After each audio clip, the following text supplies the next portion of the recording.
I am in a fascinating place right now where more than 200 years back they built one of US's very first superhighways to carry coal from Pennsylvania to the harbors of New York. This is where they had to build a whole bunch of water features unlike anywhere else, things like aqueducts and dams and inclined planes and mule bridges to make this thing work. Then came a genius businessman who built the very first canal village right at this juncture. And most of those water features in the village still stands today and functions today. Come join me as I explore this fascinating village, look into the history, look into those water features. Let's explore the Waterloo Village in New Jersey.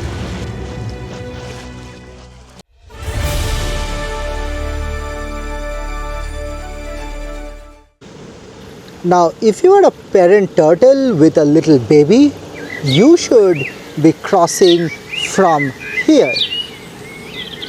The question is, who is letting the turtles know? So this right here is one of the very last remaining water-filled sections of the Morris Canal. And most of the Morris Canal has been destroyed, given back to state parks and various other agencies.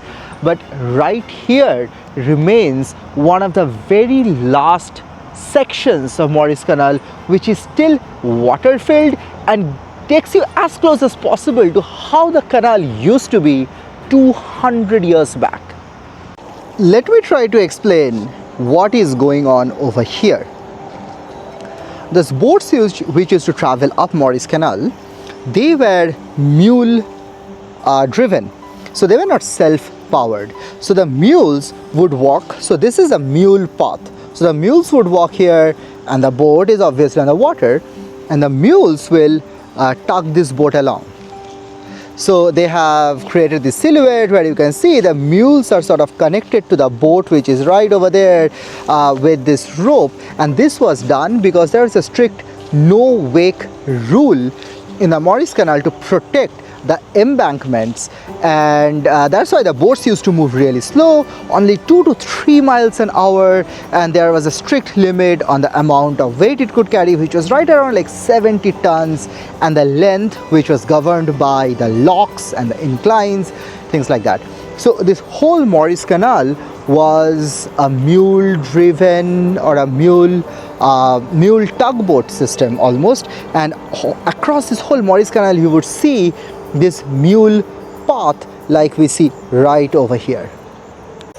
Now I understand the silhouette of the mule boys, the boat, but I don't understand the silhouette of a dog on this boat. Was it because we just love dogs, so we just wanted to show dogs at all places, or the dogs were really common on the boats? I don't know. Okay, let me try to explain what's going on. So you see the canal is right over there. That's where the boats used to come, and then the boats would go up this body of water. Now this obviously is very narrow, but it used to be a lot wider. We see how wide in this wooden panel. So this panel marks the boundary. There's 2 on both sides. There's one there and one is right over there, which basically shows how wide this channel was. So boat who used to come here, it would cross this aqueduct which goes over this body of water, go on the other side on the basin created by the Muscatong River, and then it would go right. And that's where the inclined plane would be, and then the boats would go up the inclined plane and go to the next section of the Morris Canal. The other interesting thing over here is that bridge. That is a mule bridge. So the mules would come from that mule path and they would continue down this mule bridge and would go to the next mule bridge over there, which they will cross the Muscatong River and would continue next to that inclined plane. Okay, so boats would keep coming up over this channel. There was obviously a bridge. I don't know whether this bridge used to be there back then, but then they would land on this basin over here. Now if I walk over, you're going to see the remnants of an old bridge. Now this was the mule bridge. So mules would come and they would cross over the bridge. So the boats are essentially crossing the Muscatong River Basin. It's also called the Muscatong Lake, and would go up on that other section, and that's where the inclined plane would start. So the inclined plane is right over there. I was hoping to go there and check it out myself, but I don't think there is a I don't see there is any path, at least from here. There may be something from the other side, but if we could go there, what we could see is there's the inclined plane over there. There is also an old abandoned railway line and a railway bridge not too far from here. This is where the boats and trains would exchange goods. So oftentimes the boats would take stuff up to the New York harbor, and then the trains can carry much further inland. So let's talk a little bit of the history of this location.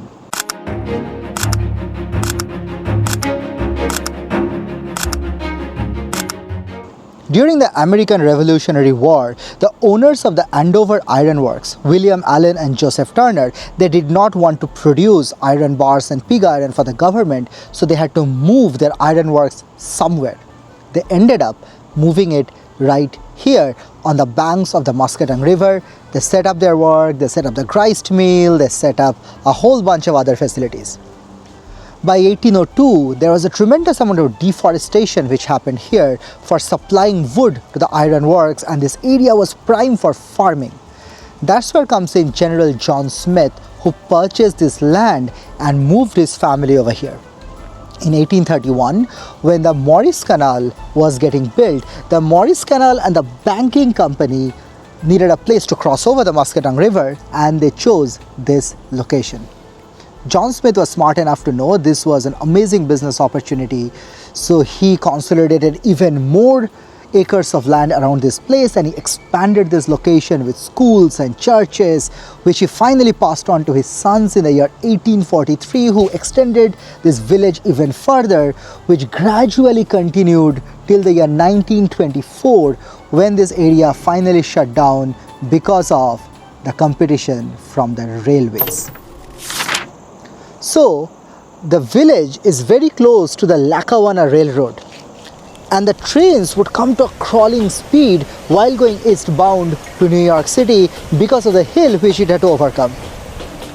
What that led to is, in the early 1920s and 1930s, hobos used this location to jump on and off the boxcars to travel cross country or come to New York, and they settled up over here. So after the Morris Canal dried up, or Morris Canal stopped working, the hobos used to live in this village for almost 2 decades. They made this their home, they maintained this village, and this became a hobo land. Now, one particular industry which I found very interesting was, because of all the dams, there used to be a lot of stagnant water. This part of New Jersey, it gets really cold and the stagnant water freezes over. That led to the creation of the ice company, which thrived here from 1890 to 1917, cutting all those ices and shipping them everywhere on those boats and the trains. Okay, time for a little walking tour of the village. So here lies a church which was established in the year 1859, and this was obviously one of the cornerstones of the village. It remains a functioning church today, and you can get married right here. My first instinct was this house is abandoned, but I do see a big monitor right on the screen, and the lights on, and a window AC. I don't think around 200 years back they had window AC on the monitor, which makes me believe this is recent. So and people live there, or it's an office. So I'm gonna move on. Now, back in those days, water power was the king. There was no electricity, right? So water used to drive all the machinery. And we see that nowhere better than this sawmill. This still preserves a lot of the older machinery and the structure and how it used to look like back 200 years back. And this is also where we still see the water sort of flowing in, and it used to, back in those days, drive that huge water wheel, which in turn would power all those machineries over here. So right outside we see how this building was built, mostly on water, so that water could flow in through those gates. There is one more sort of log gate right here, and water would flow in, and there's a little bit of waterfall, and it will fall on those giant wheels, which will in turn have all those machineries run. So this is the grist mill. I had to actually look up what the heck is a grist mill. It turns out that's where you make like flours from like corn or wheat and things like that. This was built in 1760 and was an absolute cornerstone of the business over here. This was restored in 1970s by a grant from the Nabisco company, who obviously were the inventor of the Oreo cookies. So I don't know whether Nabisco was trying to build their Oreos or try to get some ingredients from here, or that was just a charitable donation. We have to ask Nabisco. This outside the grist mill right here is an old bevel gear. I remember that I have studied this in my undergrad engineering courses a long time back. I don't remember though what is the exact purpose of this shape. I do remember this is a bevel gear, so that's a win. I would say this is the single most important building over here. So this is the Smith's store. This is what Peter Smith, the visionary, when he came to know that the Morris Canal was getting built, this was the first thing he built over here, and which kick-started this whole Canal village. He shifted his family, his extended family used to work here, and they built a whole bunch of other things which we are going to explore in a minute, but this is what started everything. Now one thing I do wonder is, you see the store is right on the water. I don't know why it have to be that close and not like a few feet behind, where it could have a little bit more protection from water damage and things like that. My best guess is in the middle we see that that window, the window below, that was like a swim up bar, if you may, and that window would open and that acted as a storefront, so as the boats were passing by they could just stop, grab their stuff right from the boat and get going without having to deboard. So yeah, pretty fascinating, an early instance of a swim up storefront built 200 years back. Other than just the water features and the history, this place is absolutely serene and tranquil, right next to the water body and those beautiful forests. I am visiting in the fall, so the leaves have started changing color, and this is an absolute marvelous place for you to just walk around even if you don't like history. This is the Iron Master's house, built in the year 1700s, so 300 years back. It is in very rough shape, not open to the public, but it is still standing. That's fascinating. 300 years. There is a little bit of Leonardo da Vinci right outside the museum. This thing is called a snubbing post. This is where like boats would tie their ropes in, and we can see how it has sort of eroded by all those ropes. Now this particular snubbing post came from Canal du Midi, which was surveyed by Leonardo da Vinci in 1515 and which eventually opened in the year 1681 and was finally gifted to the Canal Society of New Jersey by the government of France. Yeah, that just blew my mind. Now over here there is this another set of locks. which is regulating the water coming in from that Muscatong Lake and then going into this channel, which I believe then leads to the grist mill over there.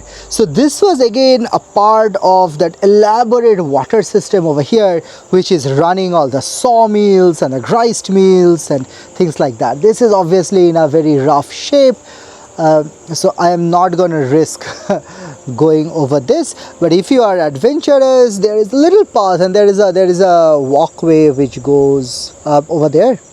So this is where the Waterloo Village sort of comes to an end. These are the last few houses which have been meticulously restored and are either private residences or offices of the Park Service. The road, the trail road sort of continues to the Winakung forest, which is a Lenape native Indian forest. So you can go and explore those forests and can go on big trails which follows the Muscatong River, which sort of goes through right over here. Now all those engineering marvels with that rich history and just the natural beauty of this location makes this one of my most personal favorite places. If you want to see a little bit more of this, a little bit of the beaten track places in New Jersey and in the Northeast, do like and subscribe for more. Thanks for watching and catch you in the next one.